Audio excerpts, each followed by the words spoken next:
Muy buenas noches. De tortura, secuestro y asesinato acusa la justicia española a los máximos responsables de la dictadura militar argentina, así como de la desaparición de cientos de españoles. Todos los responsables de la represión se encuentran hoy en libertad e incluso algunos de ellos ocupando importantes cargos en la administración, la policía y el ejército. Muy pocos se atreven a cuestionarles, pero ya existen voces que hablan de impunidad en la Argentina. Nuestro equipo de investigación ha conseguido datos y testimonios que prueban hasta qué punto, amparándose en la lucha contra la represión, se lleva a cabo una matanza indiscriminada. Todo comenzó a principios de los años 70, cuando las dictaduras volvieron con fuerza a Latinoamérica.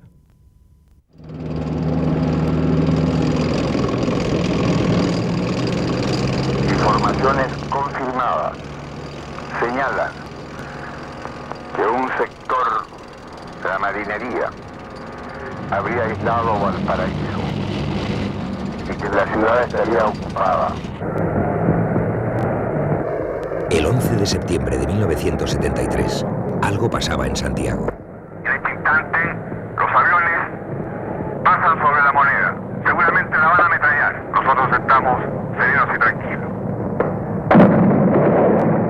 El Palacio Presidencial era bombardeado por la aviación chilena. El general Augusto Pinochet estaba dando un golpe de Estado. En ese bando se insta a renunciar al presidente de la República. No lo haré.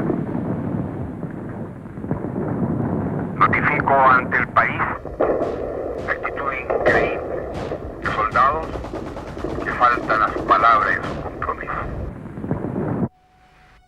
El presidente Salvador Allende se negó a abandonar el Palacio de la Moneda, pero con su vida no pudo impedir la llegada de la dictadura. A continuación se dará lectura al bando número 1 de la Junta de Gobierno Militar.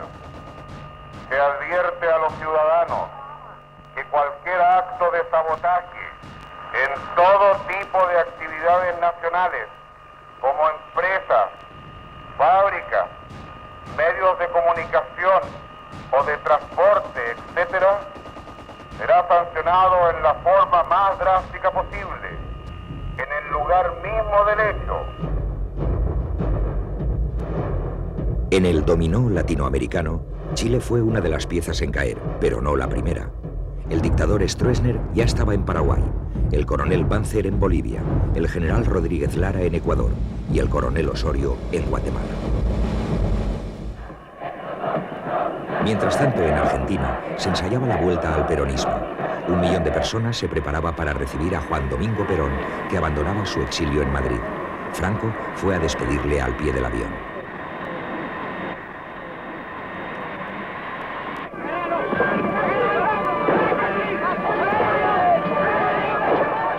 Francotiradores apostados en las cercanías del aeropuerto de Buenos Aires convirtieron el regreso de Perón en un día de luto para la Argentina.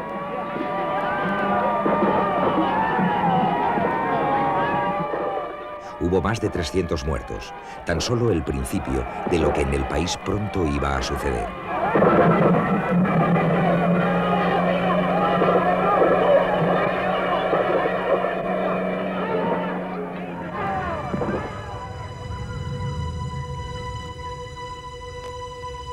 Un año más tarde, con la muerte de Perón, su viuda asume la presidencia y la ultraderecha se instala en el gobierno. Hubo 10.000 presos políticos, más de 8.000 asesinatos en la vía pública y cerca de 600 personas desaparecidas. Todo estaba a punto para el golpe de Estado. Solo faltaba discutir cuándo, cómo y dónde.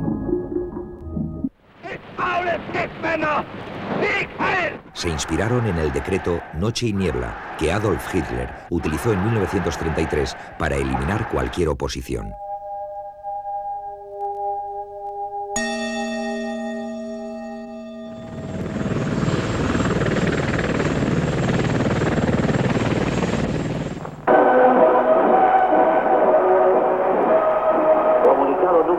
De la Junta Militar. Se comunica a la población que a partir de la fecha el país se encuentra bajo el control operacional de la Junta Militar. El 24 de marzo de 1976, el triunvirato militar se hizo con el poder en la Argentina y el embajador de España se apresuró en ser el primero en reconocer a la Junta Militar. El segundo país en hacerlo sería Surinam. Yo, teniente general Jorge Rafael Videla,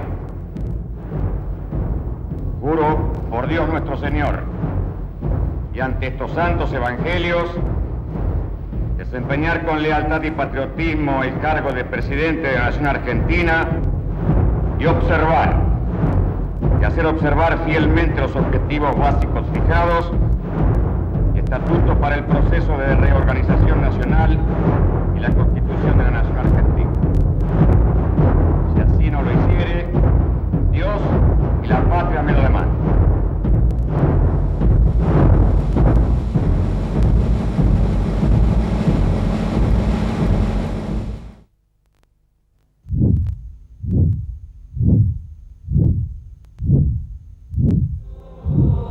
Años han pasado entre estas dos imágenes. Hoy, el general Jorge Rafael Videla ya no viste de uniforme. Tampoco es el presidente de la primera Junta Militar Argentina, pero conserva sus viejos hábitos y acude a misa en una de las zonas más elegantes de Buenos Aires. Ninguna declaración.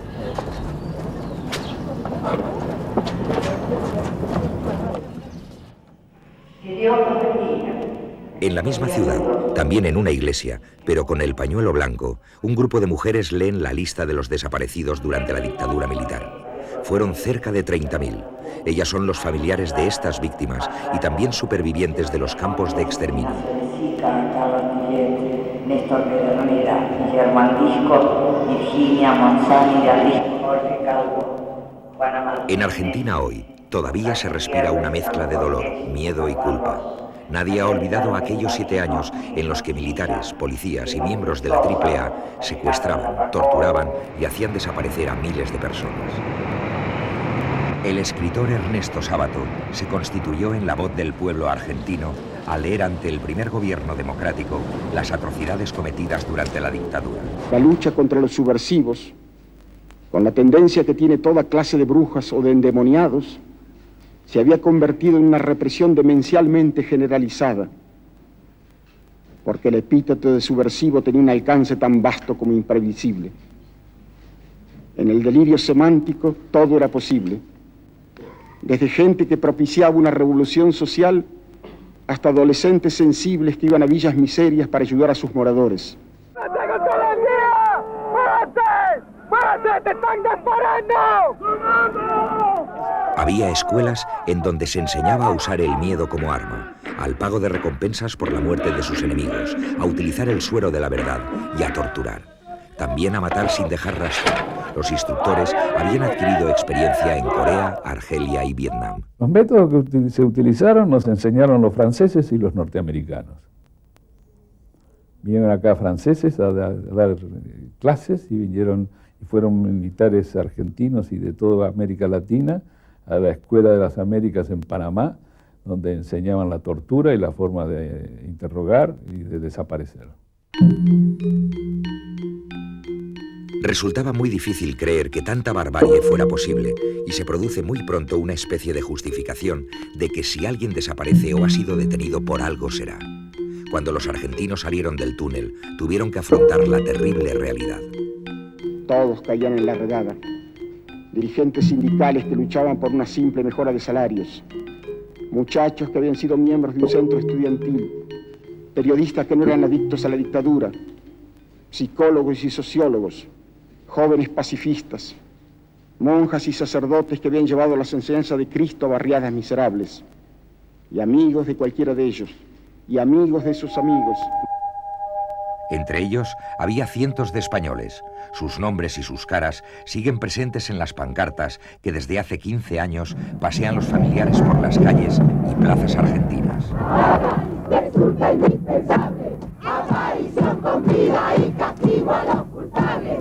Hacía falta la complicidad de la raza dirigente política. Hacía falta la delación de la burocracia sindical.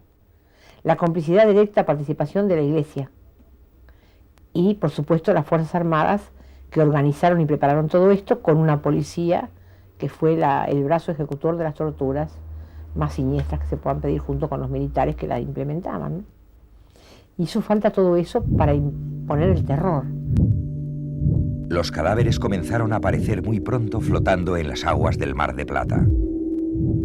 Para eliminar todo tipo de huella, se les arrojaba al mar desde avionetas.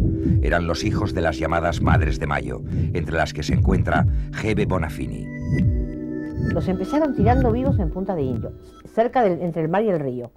Entonces, como los tiraban vivos, los cuerpos aparecían. Entonces empezaron a inventar otra cosa, les ponían los pies en cemento. Cuando el cemento se enfriaba, se cuajaba, los tiraban. El cemento se deshacía con el tiempo y aparecían los cuerpos. Previamente se les narcotizaba. El capitán Silingo fue uno de los oficiales de la Armada que participó en los asesinatos y contó ante la justicia argentina cómo se llevaban a cabo los vuelos de la muerte.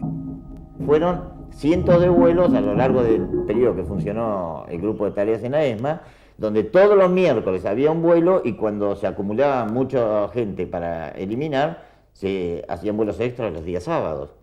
O sea, de ninguna manera podemos hablar de un plan siniestro de un grupito. No, era un plan estructurado orgánicamente por la Armada Argentina, conducido por el almirante Macera. Los vuelos de la muerte no fueron una exclusiva de la Armada. También se llevaron a la práctica por militares del Ejército de Tierra. Así lo demuestra el testimonio de un oficial de inteligencia en este vídeo que se ha mantenido oculto durante 14 años e implica al general Galtieri en los vuelos de la muerte. Por disposición del general Galtieri, se dispone ejecutar a los detenidos que habían sido trasladados a este lugar. Durante 2 horas, este militar detalló todo el proceso de eliminación y aportó datos tan precisos como la participación directa de Galtieri en los envenenamientos de las víctimas antes de ser lanzadas al mar.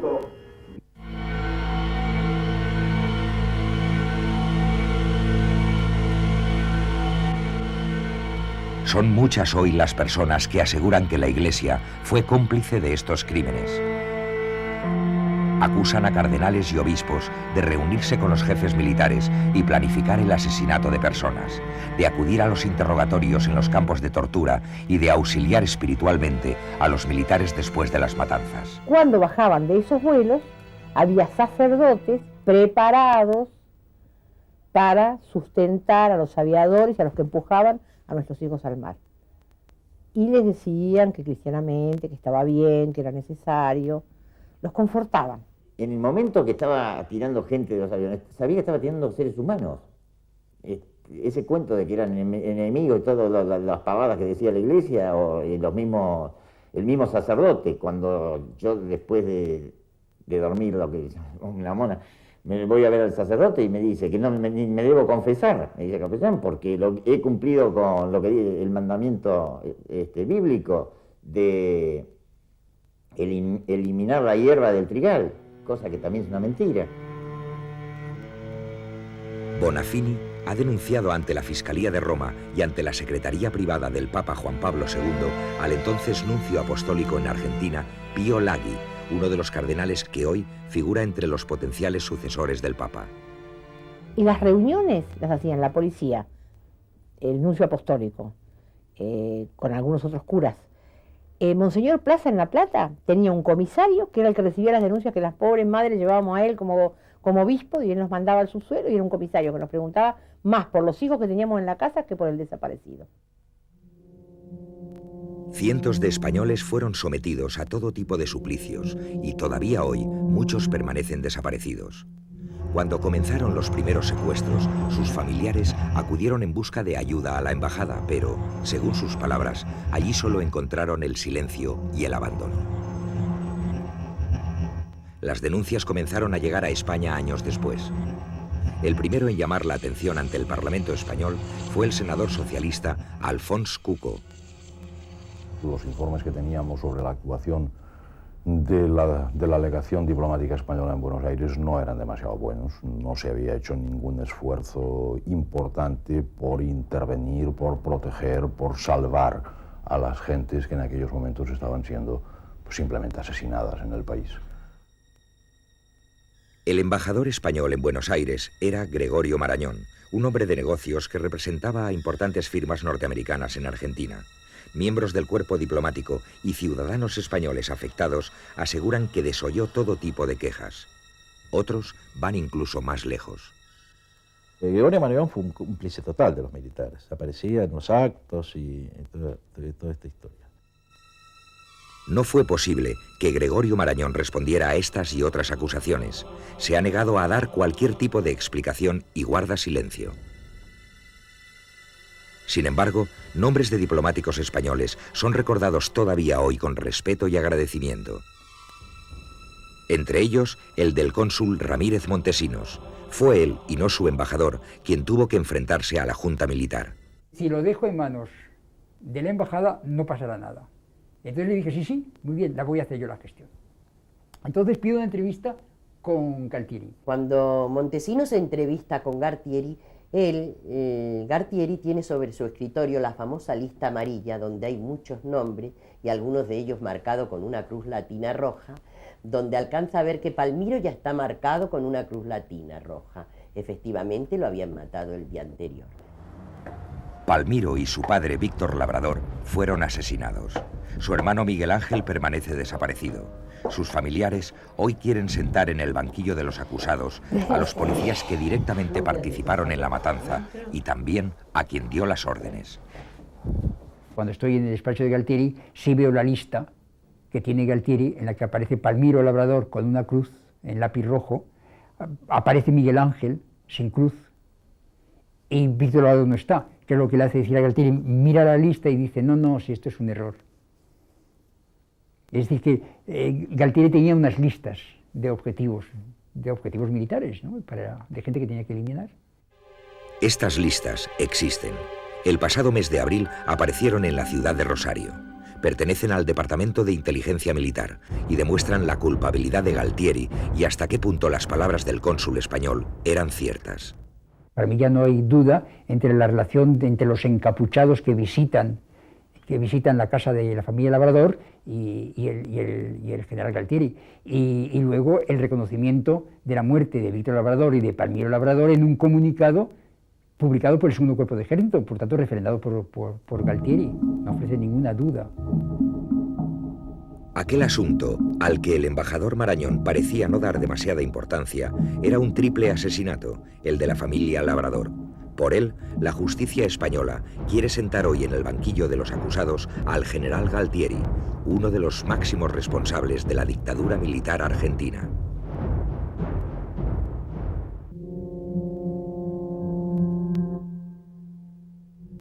El invierno de 1976 no fue un invierno cualquiera en Argentina.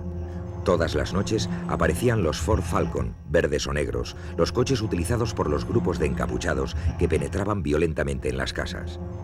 Se cortaban las calles, se apagaban las luces, se prohibía al vecindario salir de sus domicilios. Era entonces cuando se secuestraba y se mataba.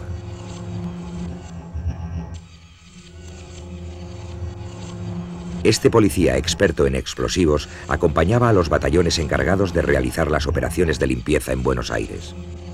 Lamentablemente fui testigo presencial involuntariamente de un montón de atrocidades, lo que yo denominaría un genocidio, porque en realidad fue un aniquilamiento. Se mató mucha gente en forma indiscriminada, sin la más mínima posibilidad de defensa. Incluso mucha gente, cientos de personas, fueron matadas indiscriminadamente, reitero, y en el lugar no se encontró absolutamente nada, ni armas, ni explosivos, nada que pueda relacionarlos con la guerrilla o con la subversión en aquella época. Mucha gente inocente murió.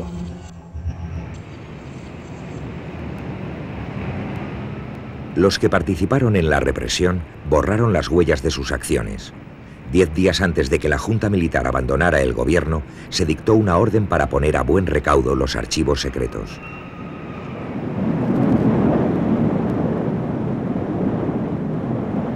El 2 de diciembre de 1983, un avión militar cargado con 11 baúles abandonaba Buenos Aires con destino a Suiza. Así lo ha reconocido Raúl Guglielminetti, miembro de la AAA y agente de los servicios de inteligencia militares argentinos. Existen miles de fichas microfilmadas en las que no solamente figuran los datos personales y las fotos de los desaparecidos, sino también los nombres de quienes participaron en las torturas y las muertes. Toda la documentación comenzó a ser microfilmada a partir de 1977. Se hicieron 3 copias. Según el capitán Adolfo Silingo, una de ellas está en manos del almirante Masera, la otra la tiene el capitán Acosta y una tercera fue llevada a Suiza.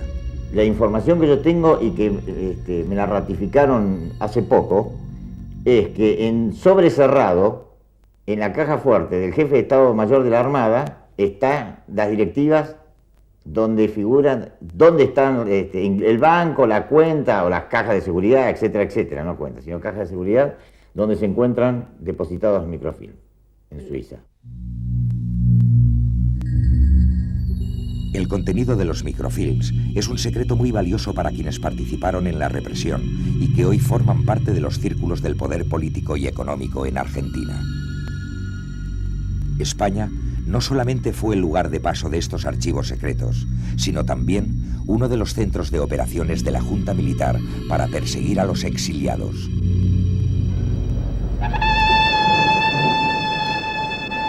El 20 de noviembre de 1975, Madrid había sido el centro de un importante encuentro. Aprovechando su asistencia al entierro de Franco, se reúnen el general Pinochet y Manuel Contreras, jefe de la policía política chilena, con el ultraderechista italiano Stefano Della Chiae, de Ordine Novo. Se proponen extender a Europa lo que ya se viene aplicando en Argentina, Chile, Bolivia, Paraguay, Brasil y Uruguay, la llamada Operación Cóndor, o lo que es lo mismo, la colaboración entre todos los ejércitos y fuerzas paramilitares contra los adversarios políticos de las dictaduras.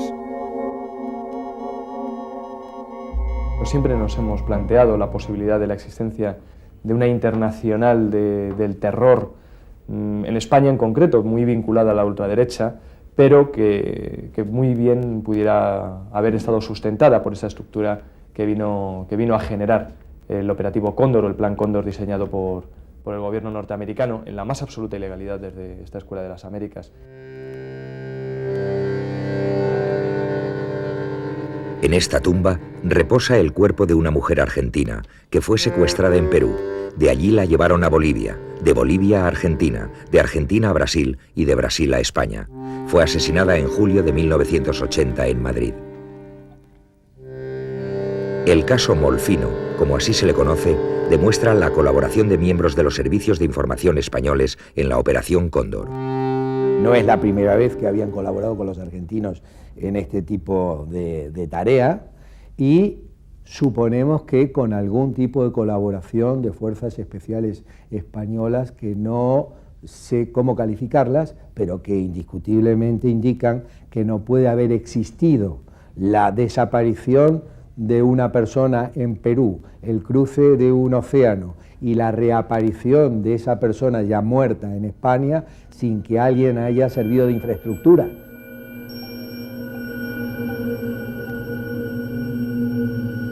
Noemi Esther Gianetti de Molfino fue envenenada con pastillas de cianuro.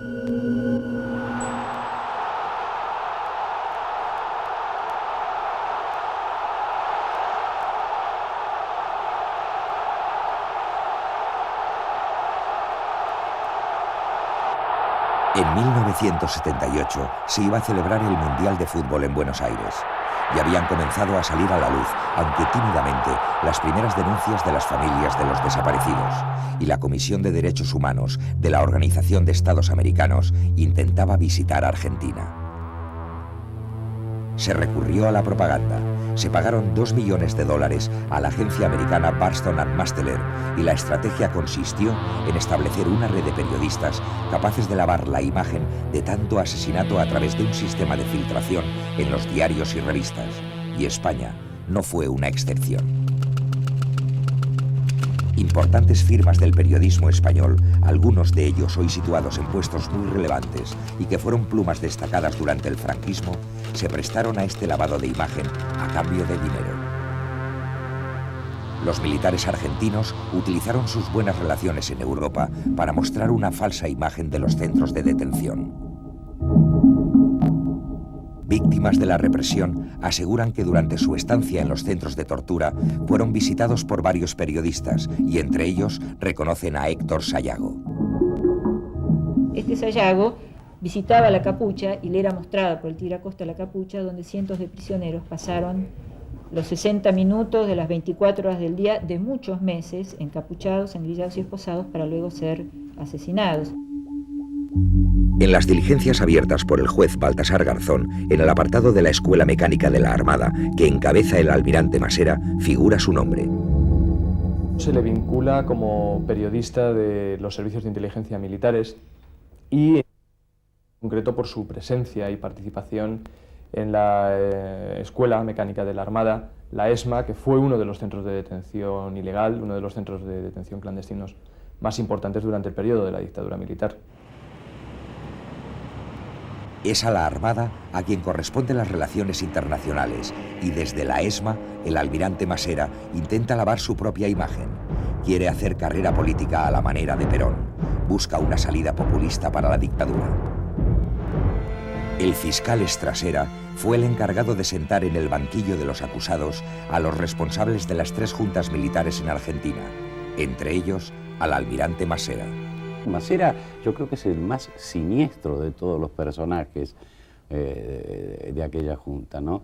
Un hombre con una siniestra ambición de poder y que no reparaba en medios, ¿no? La Escuela de Mecánica de la Armada fue, le vuelvo a decir, el paradigma del centro clandestino de tortura, ya no centro clandestino de detención. Es más, tenían un lugar donde se torturaba a la gente, que lo llamaban el quirófano. Era un lugar especial para torturar.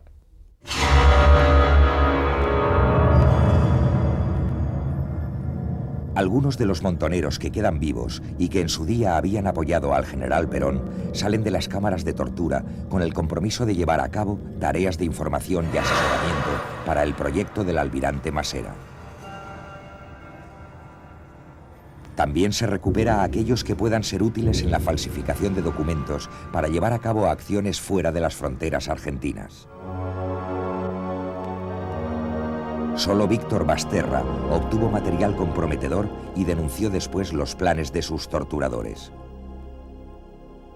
Entre ellos, al capitán Acosta, uno de los responsables del Centro de Operaciones de Madrid. Acosta es un genocida de mucha magnitud. Es un genocida prácticamente responsable de miles de muertes, ¿eh? No es una cosa de decir, bueno, es un asesino serial que se dedica a matar mujeres. No, es responsable de miles de muertes en la Argentina. Sin embargo, Jorge Acosta, el capitán Jorge Acosta, camina tranquilamente por las calles con su nombre real.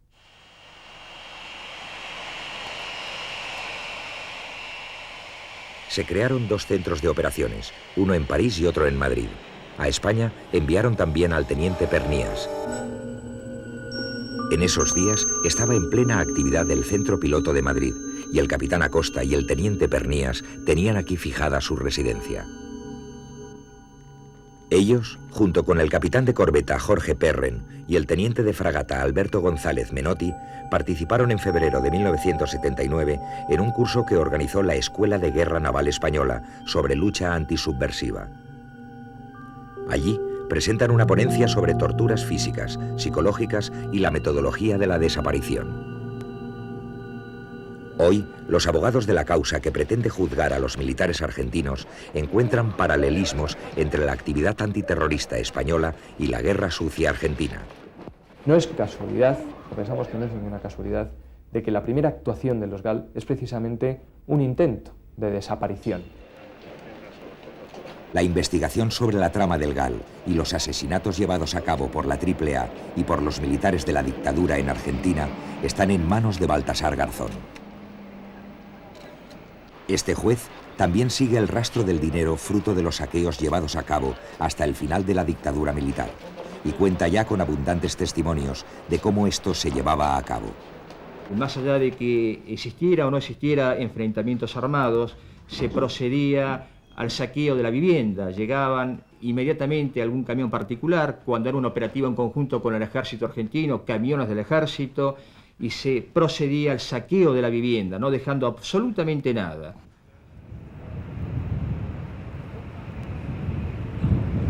En Argentina, en estos años, no solo aumentó alarmantemente la deuda externa, sino que se hicieron enormes fortunas y pronto comenzaron las grandes inversiones fuera del país. Se han hecho inversiones, muchísimas inversiones fuera del país. Se conoce perfectamente que han invertido muchísimo dinero en cuentas bancarias en Suiza, que han creado empresas en lugares de Europa. En España específicamente se han creado muchas empresas producto del latrocinio y del robo cometido durante la represión. El robo directo a las personas secuestradas y desaparecidas y el robo a las arcas del Estado.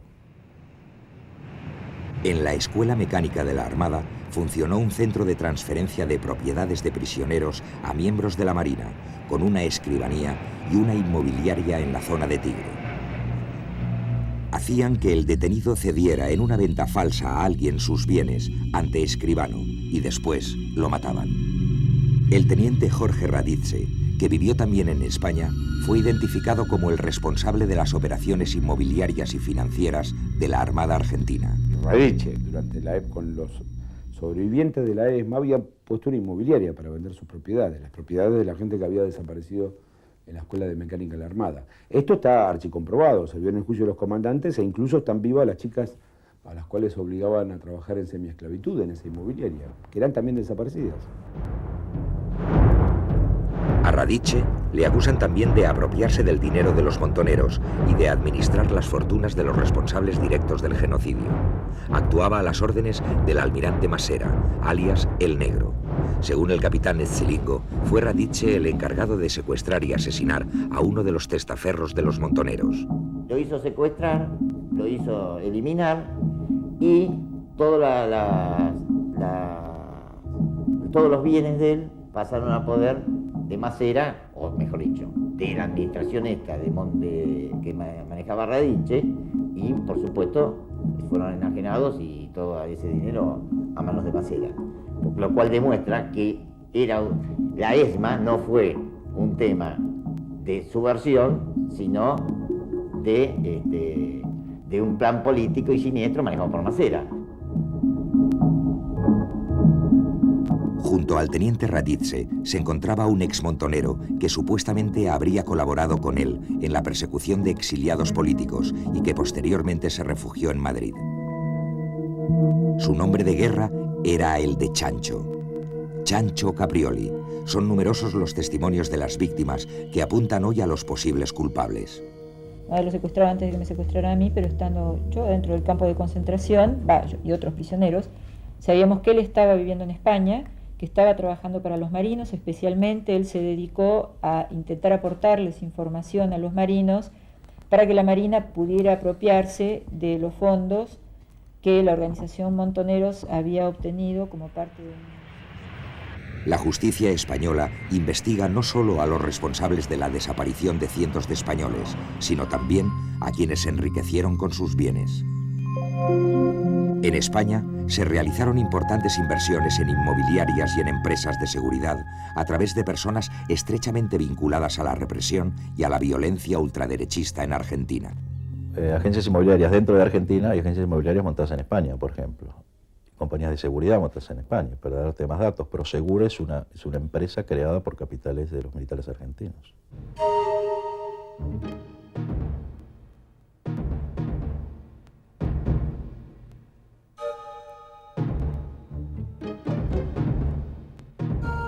En el caso de López Rega nos encontramos con que junto con un ciudadano español, junto con López de Letona, constituyeron una sociedad, en concreto la Sociedad Anónima de Servicios de Seguridad, SAS, que luego en los años 79 y ya en los años 80, finales de los 80, terminó constituyendo, junto con otras entidades y otras personas, la empresa que hoy conocemos como empresa Prosegur, una empresa de seguridad, de servicios de seguridad y transporte de caudales y valores, en las cuales se encuentran vinculadas o dirigidas por personas de ciudadanía o que en su día tuvieron la ciudadanía argentina y que siempre se les ha considerado estrechamente ligados a la represión y a la violencia ultraderechista en Argentina.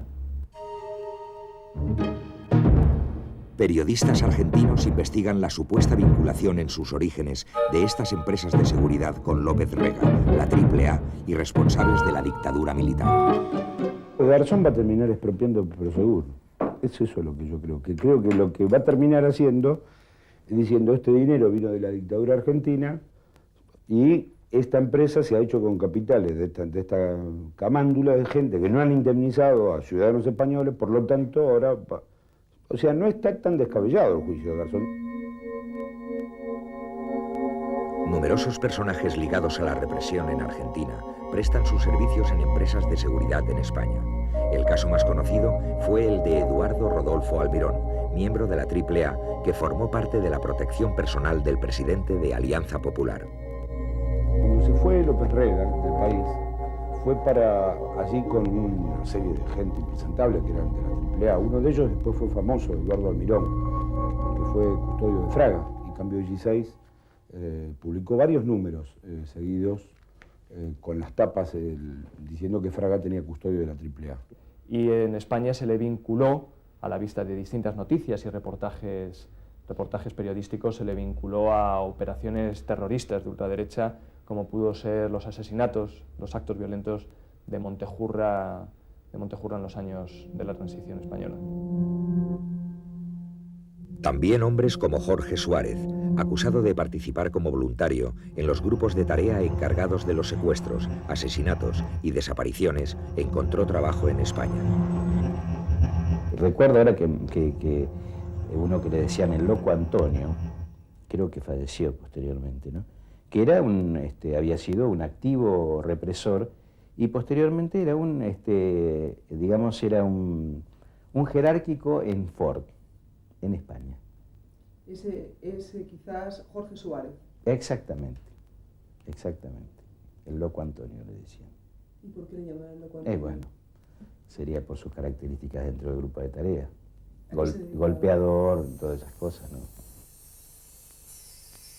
Scheller o Schilling, alias el Pingüino, oficial de la Armada, torturador,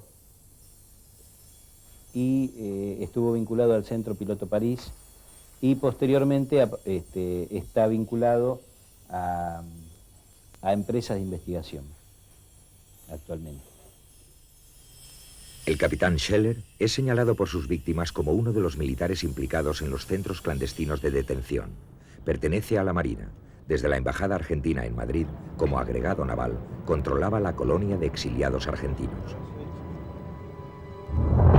Scheller estuvo en España. Scheller estaba en actividad hace 2 años. Yo no sé si todavía no está en actividad. Y Scheller es uno de los que está relacionado con el tema de los microfilms. Víctor Basterra dispone de una amplia documentación recogida durante sus años de trabajo para la dictadura. Nombres y fotografías que, junto a su testimonio, les involucran en crímenes y desapariciones. Según Basterra, también participaron militares españoles en la represión. En el año 82 estuvo adscripto a la Escuela de Mecánica de la Armada, al grupo de tareas, un oficial de la Armada española que operó junto con los mismos militares argentinos. O sea, operar significaba salir a cazar gente, a secuestrar personas, y se llamaba Cristóbal Gil y Gil. Esto lo digo en la función de las relaciones que hay, se le llama a la comunidad informativa, que está acá en Latinoamérica se dio mucho, decía, ha habido operativos incluso conjuntos entre países, Uruguay, Brasil y Argentina, entre Paraguay y Argentina, entre Chile y Argentina, para secuestrar opositores, para secuestrar luchadores sociales, y esa relación también trascendió los océanos. Los archivos y planes operativos de la represión se guardan microfilmados en una caja fuerte en Suiza. Allí se encuentran las pruebas que podrían inculpar a miles de personas y ayudar a entender cómo se hicieron desaparecer a más de 30.000 personas.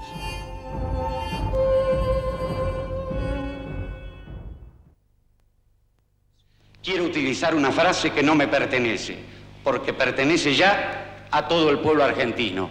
Señores jueces, nunca más. Silencio en la sala. Silencio. Se dispone personal policial desaloje la sala. Quiso ser un nuevo Nuremberg. La justicia argentina logró sentar en el banquillo de los acusados a los principales responsables de la dictadura, pero muy pronto el ejército dejó sentir de nuevo su poder. Los altos mandos militares no admitieron ningún tipo de responsabilidad en los asesinatos. Era Raúl Alfonsín, presidente de la República, y fueron tiempos difíciles.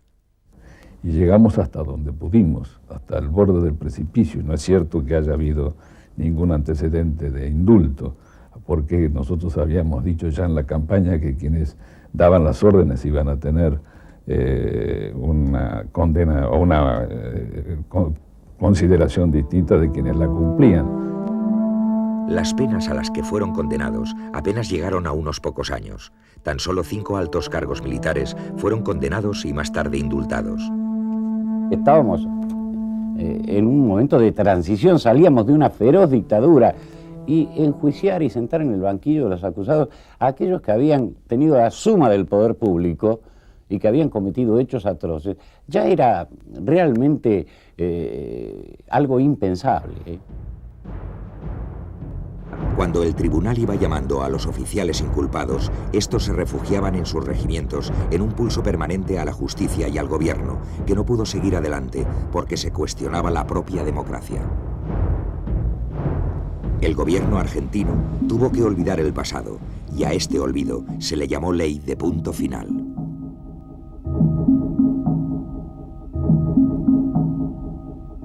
Hoy están todos en libertad y ocupan importantes cargos con responsabilidad pública. Incluso se da la aberración de que connotados genocidas han sido elegidos democráticamente como intendentes o gobernadores, como es el caso de un tremendo genocida como es el general Bussi en Tucumán, ¿no?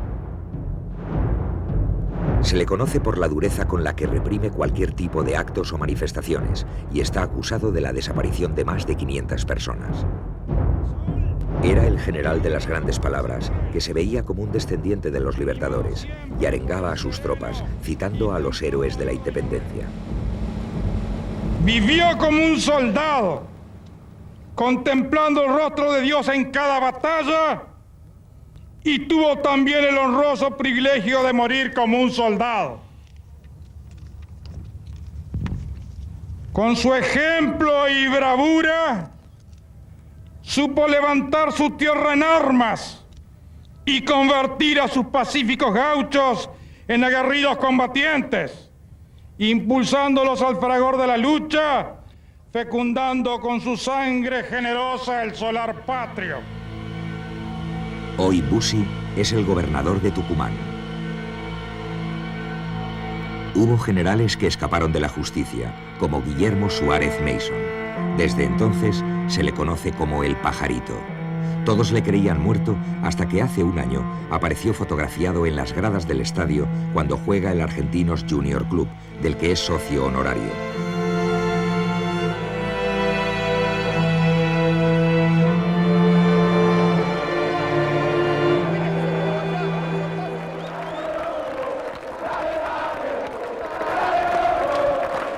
Mientras la ley de punto final siga viviendo o perdurando en Argentina, es obvio que los centenares de criminales que son los responsables de aquellos asesinatos masivos y de crímenes contra la humanidad como los que estamos comentando, pues podrán vivir tranquilos y felices, muchos de ellos con niños raptados a sus propios torturados. A las madres embarazadas que habían sido detenidas se les obligó a dar a luz antes de matarlas para posteriormente secuestrar a sus hijos. En los sótanos de los centros clandestinos de detención se improvisaron salas de parto. Había médicos que eran del Hospital Naval que no solamente hacían los partos, sino que tenían la lista de los postulantes a adoptar a los niños, en su mayoría marinos y muchos de ellos civiles también, ¿no? El capitán de navío Adolfo Silingo identificó a uno de estos médicos. Se trata de Jorge Mañaco, más conocido como el Dr. Mengele, el mismo que aparece en este programa de la televisión argentina. ¿Sabe una cosa? Yo dependo de la Armada. Ajá. Cualquier cosa tendrá que preguntarse para la Armada. ¿Se lo tenemos que preguntar directamente a la Armada? ¿Y usted niega esa información que puede...? Simplemente que para hacer algún tipo de reacción o algo, tiene que decirse. Yo estoy dependiendo de la Armada. Ajá. porque digamos lo que ellas plantean es que usted puede tener información de algunos chicos apropiados que nacieron en la isla. Precisamente, todo lo que se refiere a eso hay que hacerlo. Perfecto, usted no va a hacer declaraciones.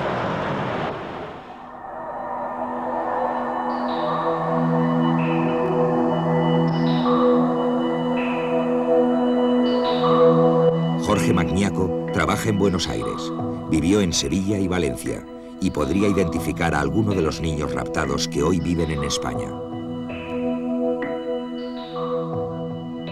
7 casos casi seguros que hay diseminados en diferentes ciudades de España, donde ojalá el resultado de la investigación del juez sea positivo y que podamos llevar adelante la investigación genética. Cuando se va el terror, los represores quedan como mano de obra desocupada. Comienzan a surgir las grandes empresas privadas de seguridad y los grupos organizados con secuestros, extorsiones y asaltos a bancos y entidades públicas. Todavía hoy, nombres conocidos por la crueldad con la que llevaban a cabo la represión en Argentina ocupan cargos en la policía y el ejército. El Premio Nobel de la Paz, Adolfo Pérez Esquivel, lleva años denunciando la impunidad en Argentina. Día a día vemos aquí en Argentina cómo salta permanentemente policías que son bandas de delincuentes, que asesinan, que secuestran, que roban, y todo lo que son los mecanismos de la corrupción estatal. Las denuncias ante la Comisión de Derechos Humanos dicen que las torturas siguen practicándose en las comisarías y que quienes las ordenan son precisamente aquellos que adquirieron práctica durante la dictadura.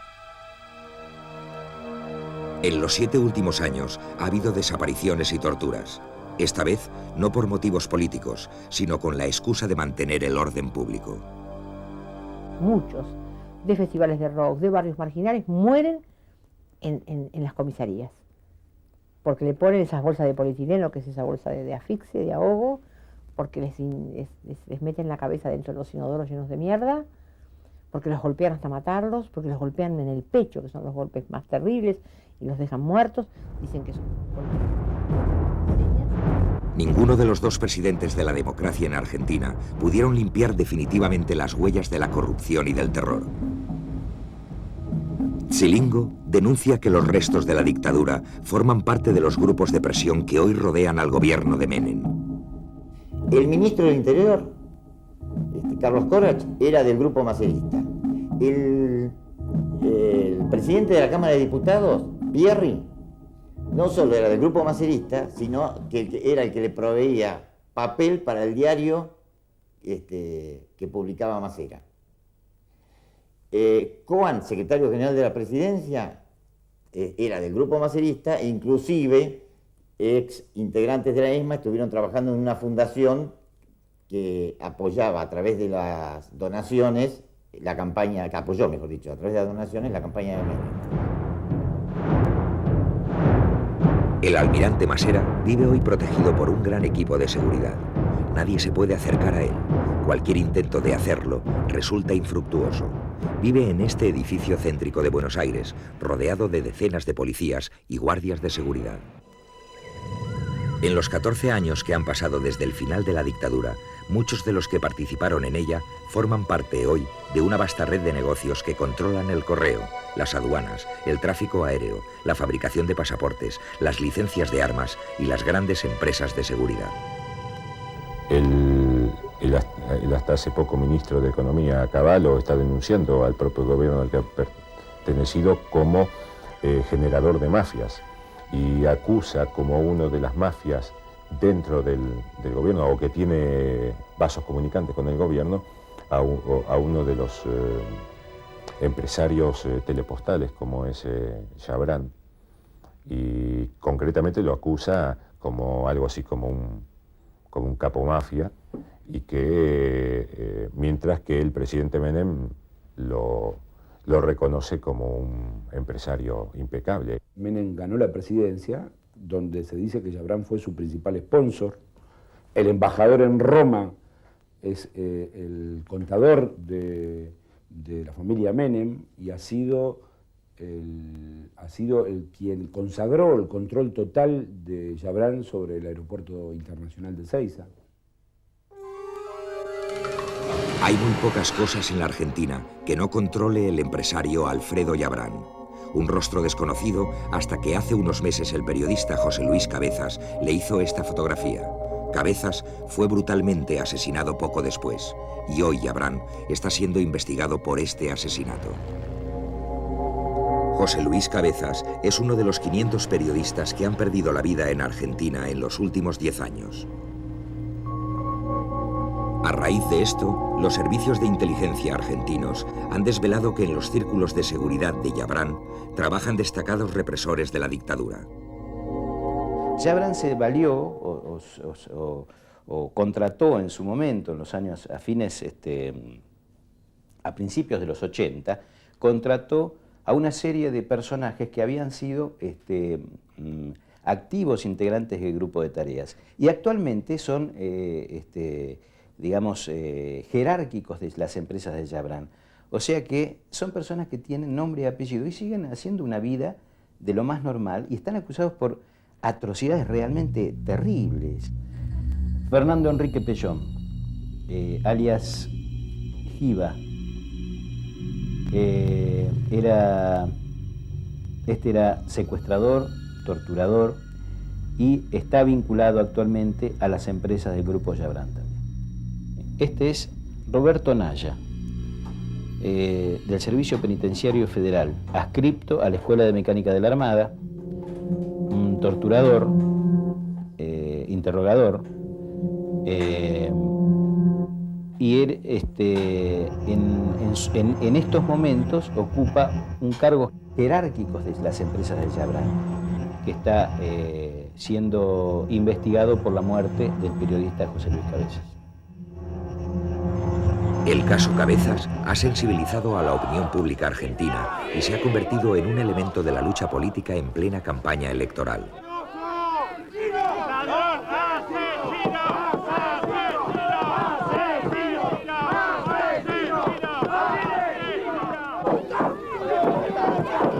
Los vínculos de Yabrán y Menem ahora son utilizados por el gobernador Duhalde como muestra de una corrupción de la que, según las Madres de Mayo, él tampoco está libre. La provincia de Buenos Aires tiene la policía más siniestra porque es la misma policía de López Rega, la misma policía de la dictadura, dirigida por los mismos siniestros personajes y avalada y sostenida por el gobernador Duhalde, que es un personaje que quiere llegar a ser presidente y él regentea la droga, la prostitución y el juego en la provincia de Buenos Aires.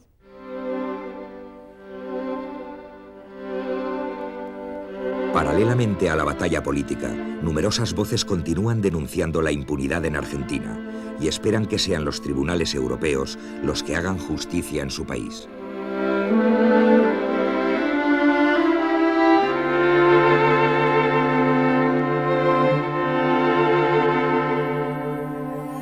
Poco a poco van apareciendo documentos que ayudan a probar que miles de personas fueron sistemáticamente eliminadas y sus cuerpos enterrados en lugares hasta hoy desconocidos. En San Vicente se descubrió hace meses una nueva fosa con 140 cadáveres.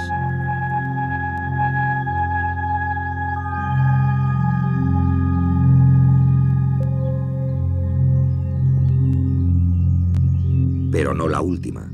Quienes guardaron silencio por miedo durante tantos años, hoy solo se atreven a hablar ante las cámaras de una televisión extranjera. Este campesino asegura que los vestuarios de este viejo campo de fútbol fueron utilizados como cementerio clandestino. Todo esto es un cementerio, todo esto, aquella parte cubierto. Lo que más debe estar cubierto de si están los cuerpos es esta zona. ¿Esta zona? Esta zona. ¿La que estamos pisando? La que estamos pisando. Está muy cerca de Campo de Mayo, uno de los lugares de la provincia de Buenos Aires en donde se establecieron centros de detención y de tortura. Aquí fueron llevados numerosos españoles que jamás aparecieron.